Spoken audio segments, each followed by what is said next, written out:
जय भीम, जय फूले, जोहार साथियों। बहुजन संवाद के एपिसोड 43 में आप सभी का स्वागत है और आज का विषय है डॉक्टर अंबेडकर एवं उनकी पत्रकारिता। तो आज हम ये देखते हैं कि हमारे बीच में बहुत सारे यूट्यूब चैनल्स हैं, प्रिंट मीडिया है जो डॉक्टर अंबेडकर के विचारों पर आधारित है और उसको हम अंबेडकरवादी पत्रकारिता भी कह सकते हैं।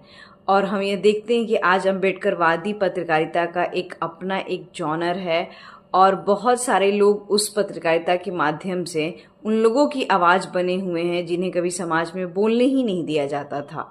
अब बात यह कहते हैं कि इन सारे यूट्यूब चैनल्स, इन सारे प्रिंट मीडिया का प्रेरणा का स्रोत कौन है?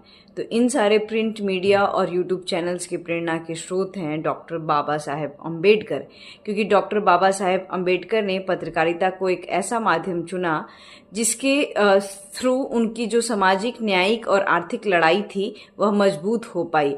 और इसी कड़ी में हम ये देखते हैं कि हमारे बीच में मूक नायक अखबार आता है, हमारे बीच में हम ये देखते हैं कि जनता आता है, बहिष्कृत भारत आता है और अंत में प्रबुद्ध भारत आता है। इन सारे पत्रों का एक ही उद्देश्य था, सामाजिक न्यायिक लड़ाई लड़ना और समाज में समानता और न्याय की भावना फैलाना। और इन सारे पत्रों के माध्यम से देखते हैं कि डॉक्टर अंबेडकर ने उन लोगों की आवाज़ को बढ़ावा दिया जिन लोगों की आवाज़ को सदियों से दबाया जाता रहा, उन सारी कुरीतियों को उजागर किया जिस कुरीतियों पर कोई बात करना नहीं चाहता था।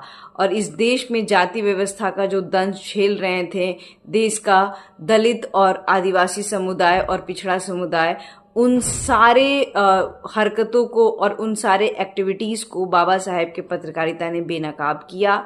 हिंदू धर्म में जो भी छुआछूत की भावना शामिल थी और हम ये देखते हैं कि ऐसे बहुत सारे सामाजिक आर्थिक कुरीतियां थीं जो दलितों को बहुत तरीके से दबाती थी। उन सारे उत्पीड़नों का जवाब डॉक्टर अंबेडकर ने उन सारे पत्रों में देखा। अब बात यह आती है कि क्या अंबेडकरवादी पत्रकारिता करना आसान है? तो आज के दौर में भी आसान नहीं है, क्योंकि उनको बहुत सारे स्पॉन्सर्स नहीं मिलते हैं, आर्थिक तंगी से जूझते हैं। और हम यह भी देखते हैं कि वह सारे पत्रकारों को अपनी सुरक्षा का भी ख्याल रहता है, क्योंकि कई बार वो ऐसी बात ना बोल जाए जिससे देश में जातिवादी लोगों को पीड़ा होने लग जाए। और उस समय भी बाबा साहब को इन्हीं सारी परेशानियों का सामना करना पड़ा। उनके पास आर्थिक तंगी थी और समाज में फैले जातिवाद पर जब वह बात करते थे तो बहुत सारे लोगों को चोट पहुंच जाती थी, जिसकी वजह से उनको काफ़ी इन सारी चीज़ों को प्रकाशित करने में दिक्कतें आती थी। तो अंबेडकरवादी पत्रकारिता आज हमारे रूप में एक सफल तौर पर तो है, लेकिन फिर भी